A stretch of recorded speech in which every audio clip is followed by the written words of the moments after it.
Thought of the day. आज का विचार क्या है? आज का विचार है समस्याओं की अपनी कोई साइज नहीं होती, वो तो सिर्फ हमारी हल करने की क्षमता के आधार पर छोटा या बड़ा हो जाता है। समझे ना इस थॉट को? इसलिए समस्याओं को बहुत ना सोचें, उसका सामना करें और उस पर विजयी प्राप्त करें। गुड मॉर्निंग एस्पिरेंट, स्वागत है आपका फोकस ऑन एजुकेशन में। मैं एजुकेटेड आप सबके लिए इंपॉर्टेंट फैक्ट्स लेकर आई हूँ जो कि आपके कॉम्पिटिटिव एग्जाम में हेल्प करेगा। क्या कुछ इस खास नज़र डालते हैं? दिन की शुरुआत इसी प्यारे से थॉट के साथ करते हैं। आज 24 दिसंबर 2020 है। फर्स्ट पॉइंट क्या है? सोशल मीडिया के माध्यम से फिट इंडिया साइक्लोथॉन के किस संस्करण का शुभारंभ किया गया? तो फिट इंडिया साइक्लोथॉन के कौन से संस्करण का आयोजन किया गया है? वो है दूसरा। अगर आपसे पूछे एग्जाम में, हो सकता है पूछे कि फिट इंडिया मूवमेंट कब शुरू किया गया था, तो याद रखिएगा ये 29 अगस्त 2019 में किया गया था। ठीक है, 2020 का ना समझिएगा। 29 अगस्त जो है वो किस रूप में सेलिब्रेट किया जाता है?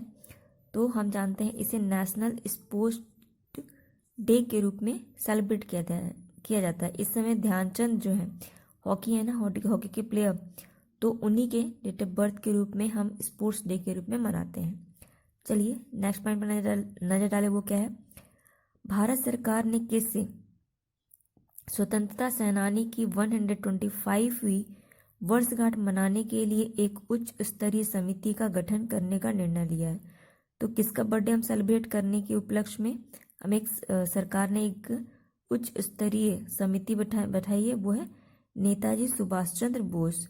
ठीक है, और इसी उपलक्ष्य में जब हम 125 नंबर का हम जब एनिवर्सरी मनाएंगे तो इसी के उनके उपलक्ष्य में नेताजी सुभाष चंद्र बोस नाम से एक संग्रहालय भी बनाया जा रहा है। कहाँ पे? कोलकाता। कोलकाता कहाँ में है? वेस्ट बंगाल।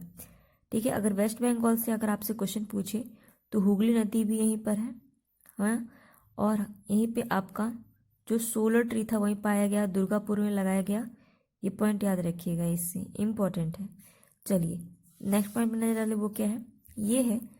ये सिगेला सिगेला संस्करण।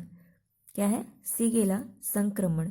सिगेला संक्रमण यानी सिगेला इन्फेक्शन किससे संबंधित है? तो ये सिगेला जो संस्करण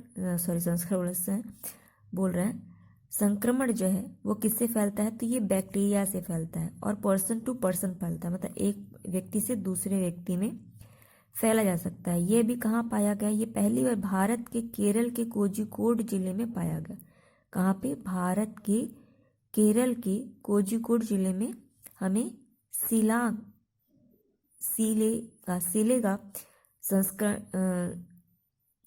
संक्रमण यानी सिलेगा इन्फेक्शन को देखा गया। ये फैलता कैसे है? तो ये जो है एक सिलेगा नाम की बैक्टीरिया होती है जो कि संक्रमण दूषित भोजन और दूषित पानी से फैलती है। अगर दूषित पानी या भोजन रहेगा तो एक पर्सन से दूसरे पर्सन में आराम से फैल जाती है। और अभी इसमें 6 पर्सन को देखे गए हैं। ठीक है, इसका कोई इलाज अभी नहीं है, इसलिए इसको बहुत क्योरली करना पड़ रहा है। अभी कोविड से तो परेशान ही है, तब से एक नया आ गया। चलिए नेक्स्ट पॉइंट पर नजर डालें। वो क्या है? ये है catch the rain awareness generalise campaign. ये किस मंत्रालय द्वारा शुरू किया गया है? तो कैच द रेन अवेयरनेस जो है वो जल शक्ति मंत्रालय के द्वारा शुरू किया गया। जल शक्ति मंत्रालय किसके पास है? गजेंद्र सिंह के पास है, याद है ना, गजेंद्र सिंह शेखावत। और ये जल शक्ति अभियान का दूसरा फेज के अंतर्गत शुरू किया गया the catch the rain awareness general campaign. चलिए नेक्स्ट पॉइंट पर नजर डाले। वो क्या है? ये एक क्या है? ज्वालामुखी यानी वॉल्केनो है। क्या नाम है इसका? किलाउआ। क्या नाम है? किलाउआ ज्वालामुखी अभी किस देश से संबंधित है? तो ये कहाँ पे विस्फोटित हुआ? तो ये अमेरिका में हुआ। ठीक है, अमेरिका में भी कहाँ? तो हवाई द्वीप पे एक हवाई वेल्केनोज नेशनल पार्क है, वहां पे विस्फोट हुआ। अगर आपसे पूछे, हवाई द्वीप जो है वो छोटे छोटे द्वीपों का समूह है। हवाई द्वीप जो है वो उसकी राजधानी क्या है? तो होनोलुलु। नाम सुने होंगे होनोलुलु, अक्सर हम लोग चिढ़ाते हैं। तो ये किसकी कैपिटल है? तो हवाई द्वीप की कैपिटल है। और हवाई द्वीप कहाँ पर है? अमेरिका में। और ये इस पे एक ज्वालामुखी पाया गया, उसका नाम क्या है, किलाउआ ज्वालामुखी। ठीक है, चलिए नेक्स्ट पॉइंट पर नजर डालें, वो क्या है, ये है हमारा, ये क्या है, इंसॉल्वेंसी एंड बैंक करप्सी कोड। क्या है, इंसॉल्वेंसी एंड बैंक करप्सी कोड का निलंबन 31 मार्च 2021 तक बढ़ा दिया गया है। मतलब इसकी डेट को, इसकी टाइमिंग को बढ़ा दी गई है। तो ये क्या होती है, इंसॉल्वेंसी बैंक करप्शन यानी IBC कब लागू किया गया था, तो 2016 में लागू किया गया था। नेक्स्ट इंपॉर्टेंट पॉइंट है ये वेरी इंपॉर्टेंट पॉइंट है। क्या है ये है, अभी एक रिपोर्ट निकाली गई, उसका नाम क्या है, status of leopard in India 2018। ठीक है, 2018 के एक के अंतर्गत एक रिपोर्ट निकाली गई, मतलब 2018 का रिपोर्ट है लेपर्ड के संसद का। और इसमें सबसे ज़्यादा जो तेंदुए होते हैं, तेंदुआ मतलब लेपर्ड, तो वो किस राज्य में एस्टिमेट किया गया, मतलब पाया गया है। तो सबसे ज़्यादा जो है वो लेपर्ड मध्य प्रदेश में पाया गया, फिर दूसरे नंबर पे कर्नाटक में पाया गया, तीसरे नंबर पे महाराष्ट्र में पाया गया। और 2014 से 2018 के बीच में जो इनकी संख्या है वो 60% की आबादी के अनुसार बढ़ गई है। और MP को हार्ट ऑफ इंडिया के नाम से भी जानते हैं, आपको पता ही है। और टाइगरों का अगर देश, शेरों, है ना, सुने होंगे टाइगरों का देश किसे, राज्य, सॉरी, टाइगर का राज्य किसे करते हैं, तो वो भी MP है। और अभी लेपर्ड का भी देश, राज्य किसे कहेंगे, MP को ही कहेंगे। और घड़ियालों का देश, वो भी MP है। ठीक है, MP में ही ओरछा फेस्टिवल मनाया जाता है। यहाँ की MP की जो कैपिटल क्या है, भोपाल। और भोपाल में ही क्या लॉन्च किया गया था, E-वेस्ट क्लिनिक लगाया गया था। इंदौर जो है वो चौथी बार 5वें संस्करण में, स्वच्छ भारत के 5वें संस्करण में चौथी बार लगातार टॉप पर रहा स्वच्छता के मामले में। तो इतने पॉइंट आप इससे याद रखिएगा। चलिए नेक्स्ट पॉइंट पर नजर डालें, वो क्या है, किसने फाइजर और बायोटेक द्वारा विकसित एक कोरोना वायरस वैक्सीन को मंजूरी दी। तो दो कंपनी है, एक है फाइजर और एक है आपकी बायोएनटेक। ठीक है, इसको मंजूरी किसने दे दी, अभी यूरोपियन संघ ने मंजूरी दे दी। यूरोपियन संघ में कितने मेंबर हैं अभी, तो 27 हैं। पहले कितने थे, तो 28। कौन बाहर हुआ, तो ब्रिटेन बाहर हुआ। इसीलिए हमने जब ये अलग हुआ था यूरोपियन यूनियन से, तो हमने एक ब्रेक्जिट टर्म भी सुना था। कब अलग हुआ, तो 31 जनवरी 2020 में अलग हुआ। अभी फाइजर कंपनी को सबसे पहले मान्यता किसने दी, यूनाइटेड किंगडम ने दी थी, UK ने दी थी। फिर किसने दी थी, कनाडा ने। उसके बाद USA ने भी दे दी थी। तो अभी किसी संघ ने, ऑर्गेनाइजेशन में अगर पूछा जाए तो कौन होगा, यूरोपियन संघ ने इसे मंजूरी दे दी, याद रखेंगे। चलिए नेक्स्ट पॉइंट नजर डाले, वो क्या है, किसने जलीय कृषक यानी एक्वा फार्मर्स के लिए एक बहुभाषीय कॉल सेंटर लॉन्च किया है। तो कहाँ पे लॉन्च किया गया है, एक्वा फार्मिंग, तो ये किया गया है आपका किसने किया है, तो ये समुद्र उत्पादन निर्यात विकास प्राधिकरण द्वारा किया गया है। और ये कहाँ किया गया है, तो ये एक कॉल सेंटर लगाया जा रहा है, कहाँ पे, आंध्र प्रदेश में, मछुआरों के लिए, जिससे कि वो अपनी सारी समस्याएं और अप टू डेट जानकारी ले सके। अब आते हैं आंध्र प्रदेश के बारे में। अगर आपसे पूछे फिशरी के मामले में, फिशरी प्रोडक्शन में सबसे ज़्यादा कौन टॉप किया है, मतलब अभी टॉप पर कौन है फिशरी प्रोडक्शन में, तो आपको पता होना चाहिए फिशरी प्रोडक्शन में गुजरात को पीछे छोड़कर कौन टॉप पर आ गया, तमिलनाडु। अगर पूर्वी उत्तर या फिर ईस्ट एशिया कह लीजिए, ठीक है, ईस्ट नॉर्थ इंडिया में अगर पूछा जाए, जो जिसमें 7 सिस्टर्स आती है, उसमें अगर कौन टॉप पर है, तो आसाम टॉप पर है। ठीक है, आसाम याद रखिएगा। अगर आपसे पूछे कोस्टल के अकॉर्डिंग, ठीक है, तटीय अगर क्षेत्रों में देखा जाए, तो यहाँ पे कौन टॉप किया है, तो यहाँ पे हमने देखा, यहाँ पे टॉप किया है आपका, एक तो पूर्व तट को देखिएगा तो उड़ीसा है, पश्चिमी तट के अकॉर्डिंग देखिएगा तो केरल है, सॉरी केरल नहीं है, और अगर लैंडलॉक कंट्री के अकॉर्डिंग देखिएगा, ठीक है, लैंडलॉक, तो उसमें आपके कौन है, आपका यूपी, ठीक, याद रखिएगा। चलिए नेक्स्ट पॉइंट पर नजर डालें, वो क्या है, ये है किस राज्य में कोपिली, क्या नाम है, कोपिली हाइड्रो इलेक्ट्रिक पावर परियोजना की स्थापना की जा रही है। तो कोपिली हाइड्रो पावर प्रोजेक्ट कहाँ लगाया जा रहा है, सिंपल आंसर क्या होगा, आसाम। असम में एक और न्यूज आई, वो क्या थी, बोडो, बोडो जानते हैं, बोडो जनजाति कहाँ पे रहती है, आसाम में रहती है। तो बोडो जनजाति जो है इनके लिए एक बिल लाया गया। अब असम में 2 ऑफिशियल लैंग्वेज हो गई हैं, एक तो है असमी लैंग्वेज, दूसरी कौन हो गई है, तो बोडो को भी एक ऑफिशियल लैंग्वेज के रूप में मान्यता दे दी गई है। असम में ही पहला भारत का काऊ हॉस्पिटल बनाया गया। अगर पूछा है काऊ कैबिनेट कहाँ लगा है, काऊ कैबिनेट, तो वो मध्य प्रदेश में लगाया गया है। लेकिन अगर हॉस्पिटल पूछेगा तो क्या हो जाएगा आपका, आसाम हो जाएगा, ठीक, याद रहेगा। यहीं पे आपकी एक प्रज्ञा नाम की स्कीम लिखाई, रेडियो स्कीम निकाली गई थी बच्चों को पढ़ाने के लिए, ठीक है। और यहाँ पे अब कितने नेशनल पार्क है, 5 हैं पूरे, 6वीं की बात की गई थी, एक और बनने की बात की गई है यहाँ पे। चलिए, और यहीं पे भी तीसरा खेलो इंडिया भी हुआ था, याद रखिएगा ये भी। चलिए नेक्स्ट देखिए क्या है, महाराष्ट्र में पहला खेल विश्वविद्यालय स्थापित किया जा रहा है। तो कहाँ पे किया जा रहा है, महाराष्ट्र का है ये, महाराष्ट्र का उसका खुद का पहला विश्वविद्यालय, वो भी किससे, खेल से संबंधित। कहाँ पे किया जा रहा है, पुणे में।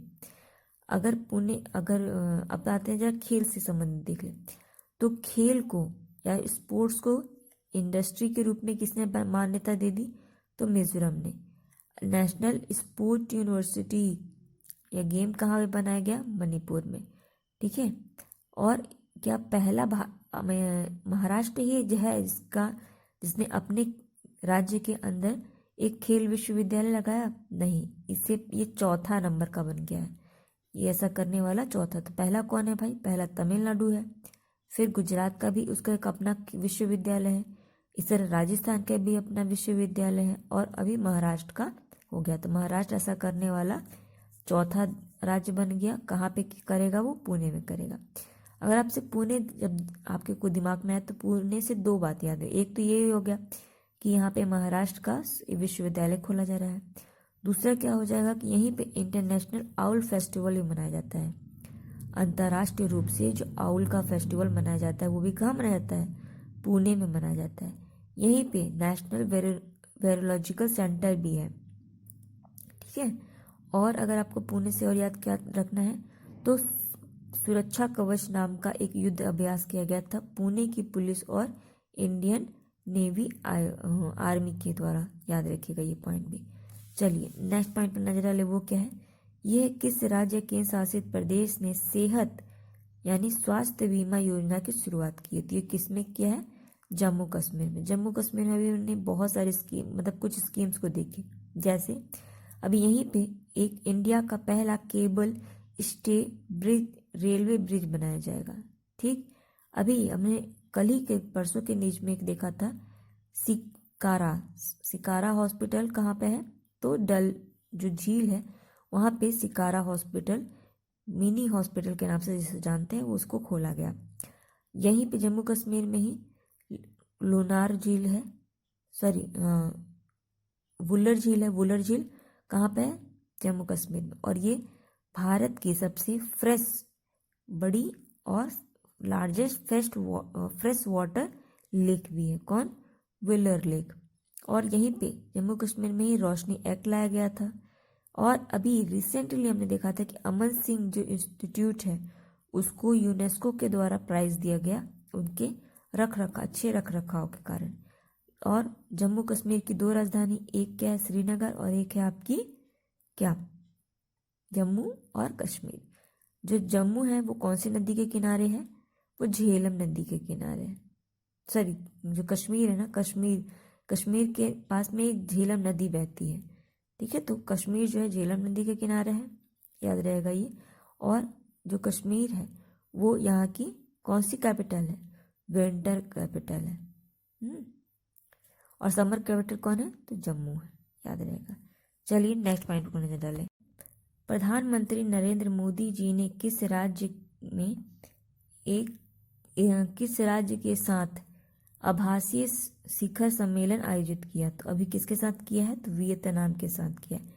कौन सी पॉलिसी के अंदर? तो ईस्ट इंडिया पॉलिसी के अंदर अभी पीएम मोदी जी ने एक आभासी यानी वर्चुअल शिखर समिट बनाया, वो भी किसका? वियतनाम का। और वियतनाम को भारत ने कहा है कि 12 कोस्टल गार्ड शिप देगा, किसको? वियतनाम को देगा। यहाँ की करेंसी याद रखिएगा, तो डोंग यहाँ की करेंसी है वियतनाम की। वियतनाम में 36 आसियान समिट हुआ था, जिसे कि हनोई डिक्लेरेशन के नाम से जानते हैं। वियतनाम की कैपिटल क्या है? तो हनोई, इसीलिए इसे हनोई डिक्लेरेशन के नाम से जानते हैं, जो कि 36 आसियान समिट हुआ था। और इसकी इस्टेब्लिशमेंट कब हुई थी आसियान की? तो 1967 में हुई थी। और इसमें 10 मेंबर है। क्या इंडिया इसका मेंबर है? नहीं, इंडिया इसका ऑब्जर्वर है, मेंबर नहीं। इसी तरह RECP का भी मेंबर इंडिया नहीं, मना कर दिया। ठीक है, नेक्स्ट पॉइंट क्या है? कोविड-19 का नया संस्करण किस देश में देखा गया? अभी हमने देखा कि कोविड-19 जो है ना, उसका एक नया स्ट्रेन देखा गया। वो कहाँ देखा गया? यूके में ही, पहला यूके में ही। अभी G7 का सबमिट किया जाएगा 2021 में, और इसमें जो कितने हैं? पूरे 7 हैं। रशिया पहले था, अब नहीं है इसका, लेकिन इंडिया को इनवाइट किया गया है। और जो यूके के प्रेसिडेंट हैं, कौन? बोरिस जॉनसन, उनको 26 जनवरी 2021 में एज ए चीफ गेस्ट के रूप में इनवाइट किया गया है। और यहीं पे आपका सुपर स्पीडर के नाम से भी एक ऐप को बनाया गया।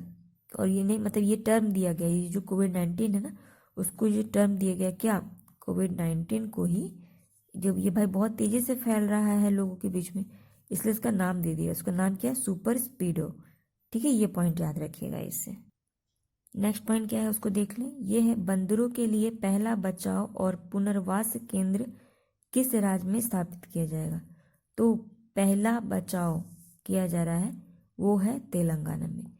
इससे मतलब यानी इसका मतलब है कि दूसरा है ये, तो पहला कहाँ पर है? तो हिमाचल प्रदेश में है। अब आते हैं कुछ हम इसी तरह कंजर्वेशन सेंटर देख लें। टर्टल के लिए कंजर्वेशन सेंटर बनाया गया था, उड़ीसा में बनाया गया है, बिहार में बनाया गया है। एलिफेंट कंजर्वेशन सेंटर कहाँ पे? केरल में है। एलिफेंट म्यूजियम हॉस्पिटल कहाँ है? मथुराई, उत्तर प्रदेश में। गिद्धों के लिए पुनर्वास हरियाणा में किया गया पहला, और यूपी में भी है। ठीक है, अब आते हैं हम तेलंगाना में।